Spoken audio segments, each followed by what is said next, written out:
Hello, welcome back to KXAN Live. I'm your anchor, Esmeralda Zamora. Thank you for joining us. Today we have our second episode of Tommy's weather forecast, or Tommy's travel forecast with meteorologist Tommy House. Tommy, thanks for joining us here once again. How are you doing today? I'm good. How are you? I'm doing good. We have a lot of severe weather on our radar, and you touched a little bit about that on our article, on your article that is on our website, kxn.com.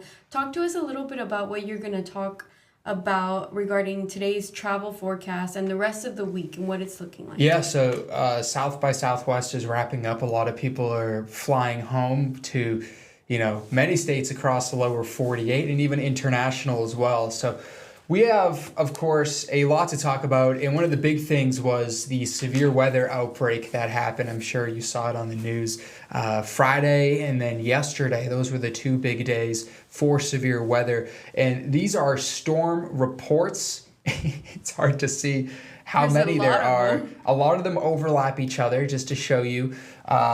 I counted, there's definitely at least a few hundred. This goes back 72 hours because I wanted to show you late Thursday, Friday, yesterday, as well as this morning. So across the lower 48, there are a few different symbols here. We'll go a little more in depth and I'll point out the specifics. Let's start by zooming into the West Coast. You can see the snowflake symbols. These are, of course, mountain snow. There were in the higher elevations of Eastern California. Several feet of snow has fallen in the past few days or so from a low pressure system that tracked farther east. As it moved east, we saw some snow in places like Utah, Arizona, New Mexico, if you can believe it. In the valleys and not in the mountains. It was in the 80s and 90s the past few days. We know in Austin here it was 96, I believe, on Thursday. But higher up there was a lot of snow and some rain, flooding, and wind damage. And they're actually getting another storm system that we'll talk about toward the end that's way up toward, let's say, Oregon and Washington and Northern California at the moment. Storm reports in Texas. We have the crabapple fire that I've been talking about on social media yesterday. Another fire down toward the Gulf Coast. And then actually a little bit of hail. If you can believe it, we had a lot of hail reports come in from our cold front that moved through very early Friday into Saturday. So kind of took a lot of people by surprise. We had some storm reports early Saturday morning that Rich Siegel, one of our meteorologists, was talking about. So some severe weather here in central and eastern Texas. Another big thing in the news was, if you remember, up toward the Panhandle, there was a lot of damaging winds. So let me draw that out up toward Amarillo and Lubbock, and this was west of the Dallas-Fort Worth area. They picked up gusts of over 80 miles per hour, and there's actually video of tractor trailers falling over. Just crazy. Yeah, it's absolutely nuts. And that was from a low pressure system across the plains, and we're going to see another low pressure system Tuesday, Wednesday, into Thursday that could bring some more gusty conditions and a critical wildfire risk. So I'm not even getting into the worst of the severe weather yet, and we can, talk about this for for hours. How much? Yeah, right. So even in the Lone Star State, things are pretty busy. Zooming on in, you see several different big reports. What we can do is, one of the things I can do on the computer here is I can click on a specific storm report and it will pull up a box. Usually, see 73 mile per hour non-thunderstorm wind gusts. So these weren't even from severe weather. This was just the atmosphere trying to reset itself. It does that, through wind gusts, and 60 to 80 mile per hour plus wind reports throughout the day, Thursday, Friday, into early Saturday. So the more I click on these, you'll just see the numbers there. Sounding like a tropical system. That's how intense this was, or even a severe thunderstorm. But that was not the case. So actually, I'm going to go back one and see if we can click on something for hail here, just because this affected, in our area, Bastrop and Lee County and Milam and Eastern Williamson, even a little bit of Travis as well, that picked up on some pretty good hail here. So yeah, golf ball sized hail. That's 1.5 inches, or ping pong as well. So it was very crazy. Definitely was very crazy. And we were, of course, tracking that very closely. Kind of took us a little bit by surprise in terms of the coverage of hail, but still nonetheless. So it was definitely a very busy past few days. walnut-sized hail. That's that's definitely something interesting to talk about there. Let's see if we can fast forward a slide here. We're getting a little bit of some slower feedback with our weather graphics. Wait for this to load. But Friday was very busy across the lower 48 with severe weather. There were big tornadoes in Arkansas and Illinois and western Kentucky and Tennessee. Let's see now if we can get something to work here. Also mentioned that this morning there was some trouble with our weather graphics with Rich Siegel's KXAN Live. So you see the loading screen there? There's always tech issues when it comes to live streaming. That's There's okay. never a dull moment here, but that's what makes it so fun and interesting. How's that look? No? Still having a little bit of trouble? You mentioned the wind gusts are really strong all across Texas, as we can see. These strong winds played a big role in that fire that we were looking at today? Yeah, absolutely. We have, of course, those winds that were very dry out of the west that was responsible for kind of just bringing in that drier, very gusty conditions with the drought that we already have. It wasn't a good mix. I finally got it to load, so this goes back to Friday. Still tons of storm reports here. You see these little tornado symbols in the red boxes that stretched multiple states. This was overnight, Friday into early Saturday morning, and this was definitely something that had millions of people under severe weather alerts. So, you know, there were a few EF2 at least rated tornadoes. They're still doing the survey crews. Tornado damage survey. There's an EF3 of peak wind gusts of 140 miles per hour. Additional surveys will be done in the coming few days. So that one is from the storm system that we saw on Friday. Let's see what else we can find here. So yeah, you can just click on any of these. So it keeps us, you know, looking at all sorts of data. Drone footage of multiple destroyed buildings, including mobile homes along U.S. Highway 45 and Interstate 64. So this impacted just families and you know, communities that were just completely leveled by some of these tornadoes, which was really scary. You know, down trees and thunderstorm damage persisted. Let's see if we can move down into the deep south. This was yesterday. Look at the track of tornado reports across Mississippi here. So let's see if I can draw this out with it's like a straight line of tornadoes. Right. There was this one particular county that saw back-to-back tornadoes through the same neighborhoods within the span of less than an hour. Just to show you how active and busy this is. We know in March severe weather really begins to ramp up, and this was definitely the case. Through Alabama, tornadoes kind of dropped off a little bit once we got into Georgia, but there was still a lot of instability and just straight line wind damage. Some flash flooding was definitely picked up for northern Mississippi, includes Huntsville, Alabama, and the Mississippi River toward Tennessee there. And storm reports are actually still happening. This same big storm system is still bringing some severe weather, and we actually saw a few tornado warnings earlier this afternoon in Pennsylvania. Look at all the wind damage. Those are the knocked down tree symbols. We have hail that's up to golf ball, even tennis ball size hail was reported through the past 24 hours or so. And here's the line of storms that's still continuing to move farther to the north and east. It's picking up in speed. But those yellow boxes are severe thunderstorm warnings from central and western New York, which they get snow in March. They don't really get a lot of severe weather. This stretches through the central portions of Pennsylvania down to West Virginia.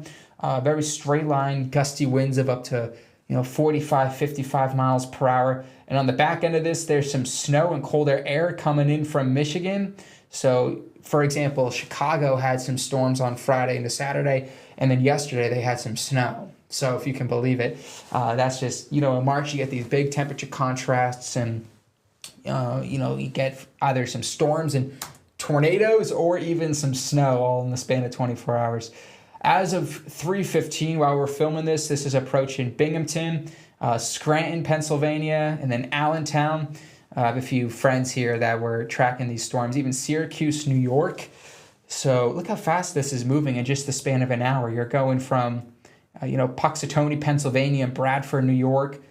Let's see how many miles that is. I wonder if I can pull that up and just track this. Within the span of about 60 minutes, this is going over 100 miles in distance. That is so fast. These storms are ripping, which is just tough to forecast for sure. Big picture, we have our cold front that's continuing to move eastward. And that will be bringing some strong to even severe thunderstorms that stretch all the way down from Pennsylvania to Virginia. Flash flood warning currently in North Carolina, and just a few light showers and thunderstorms out toward the DC area at this moment. And that continues farther down south as well to Charleston, Savannah, Georgia, and Jacksonville, Florida. Wow. So we have a lot of severe weather just in the past 2 days here all across the country. Can we expect this to continue into the rest of March? Yeah, that's a great question. So let's see what we can do here by talking about what is to come, because we've spent a lot of time so far talking about the current conditions. Our next big storm system, which is actually way out toward Washington, California, and Oregon, that's going to eventually move over the Rockies and bring the possibility for some more storms, some snow, and gusty winds. And this also impacts most people watching this here in Texas. Not for severe weather, unfortunately we're dry, but gusty winds will continue to persist, which could open the door for the possibility of some wildfire concerns. Again, zooming on into the Pacific Northwest, we have a lot of mountain snow in Idaho, Montana, Oregon, and Washington up towards Seattle, and some rain, multiple inches of rain for Northern California as well. So, very, very busy. One last thing here, highlighting the Storm Prediction Center is now downgraded in enhanced risk. So we have a level 2 out of 5 risk. This includes from New York all the way down to Georgia and Florida as well. So let's walk you through the next few hours with this storm system. Going to be moving pretty fast here, as you can tell, through Monday morning. By the Monday afternoon hours, that severe weather system that brought tornadoes from the Midwest and plains and deep south should finally be clearing out of the Northeast. So that's the current conditions. I could go on for another half an hour about all the storms that we've had. And to answer your question, I do want to talk about the next few days, because people are going to be traveling. Of course, this is a travel forecast, not just current storm conditions. And I want to walk you through what's going to be happening here across the lower 48 through the next few days or so. So Sunday into Monday, we're going to be seeing a pretty quiet weather pattern. If you remember from the last time we talked about ridging, which you can tell at the upper levels, that kind of has that bump that goes. I'm trying to see if I can draw it out here, but it's going to be just fairly quiet and warmer than normal. No big dips in the jet stream, no troughs up until the midweek. And by the midweek, we are going to begin to see, if you'll notice, like that U shape that goes from Montana, the Dakotas, down toward Kansas and Oklahoma. That's a trough, which essentially is just bringing a low pressure system across the country, which will create our next storm system for many states, and some gusty conditions here in Texas.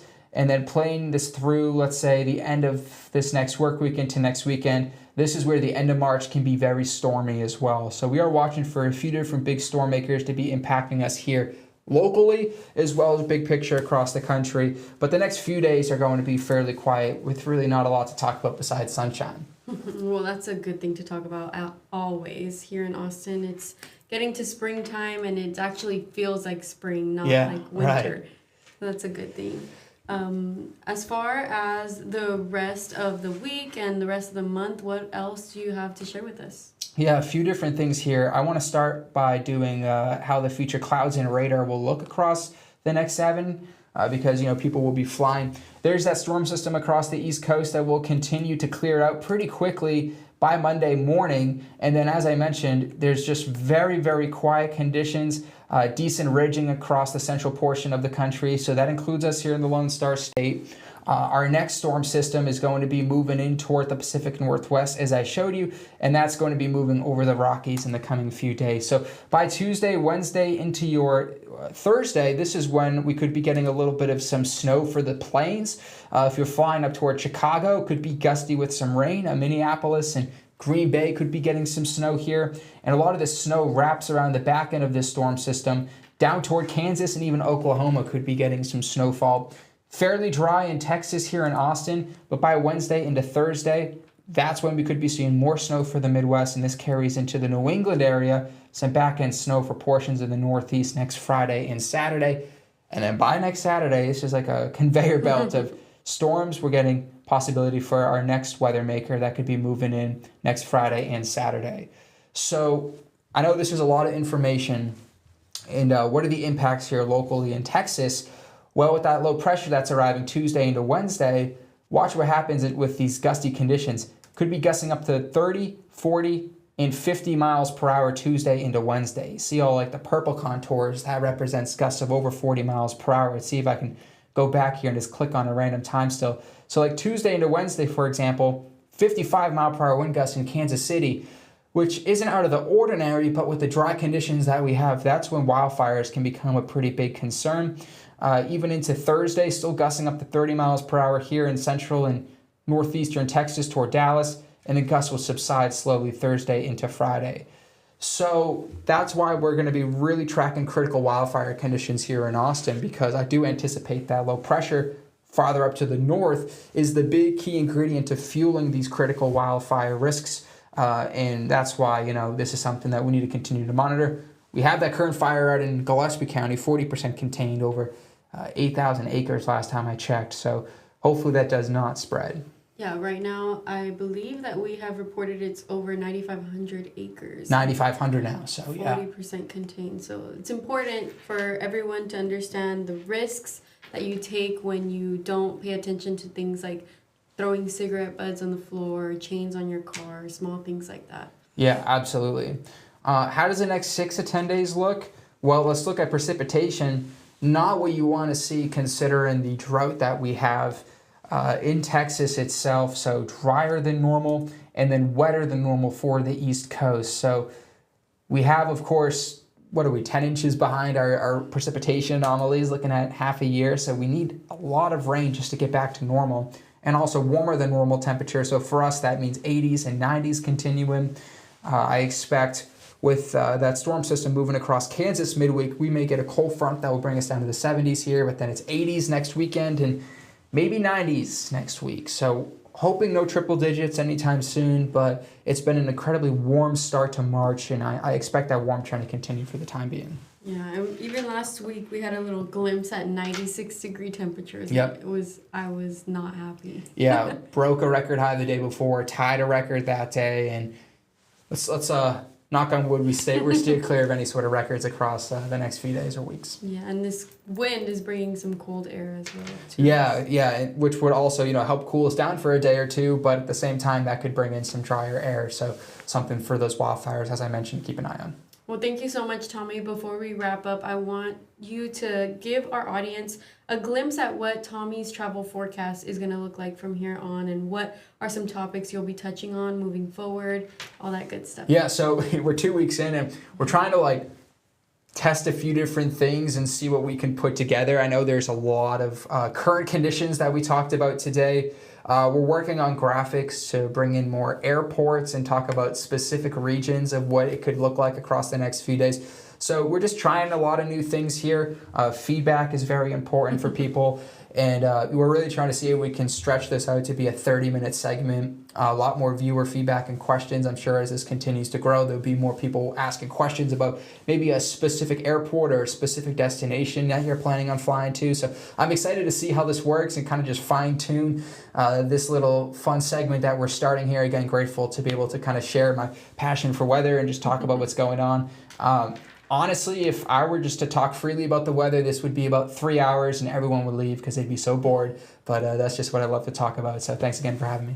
And where can people send their comments or questions to reach you? Yeah, well, you can email my personal KXAN email. That's just thomas.house@kxan.com. There's social media. You can just comment on the Facebook comments and say, I want to see this more, or can you try doing this, or something like that. You can also, of course, email the KXAN newsroom and just hopefully we can try to find ways just to make this better and continue to grow with it.